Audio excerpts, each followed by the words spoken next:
একটা গল্প শুনেছিলাম, পাক হানাদার বাহিনী যখন বাংলাদেশে অ্যাটাক করতো, পাক হানাদার বাহিনী জিজ্ঞেস করতো মুসলিম না অমুসলিম চেক করার জন্য, বলতো কালেমা বল, কালেমা বাতাও। তো যারা কালেমা বলতে পারতো পাকিস্তানি বাহিনী নাকি ওদেরকে ছেড়ে দিত শুনেছি। তো একজনকে এক বাঙালি রে পেয়ে তার মাথার মধ্যে বন্দুকর নল ধরে বলতেছে কালেমা বল সালে, কালেমা বাতা, কালেমা বল। তো ভয়ের চড়ে এই দোয়া পড়া শুরু করছে। ও পড়তেছে লা ইলাহা ইল্লা আনতা সুবহানাকা ইন্নী কুনতু মিনাজ জালিমিন। পাকিস্তানি বলে সালে ये तो मुसीबत का কালেমা है।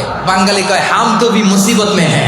পাকিস্তানি বলে বেটা কোন দোয়া বললি, এটা তো মুসিবতের কালেমা। কয় আমিও তো মুসিবতে আছি, আমার মাথার মধ্যে বন্দুক ধরে তুমি আমার কালেমা জিজ্ঞেস করো, এখন কোনটা কালিমা আর কোনটা কি, তো আমার হুশ আছে নাকি?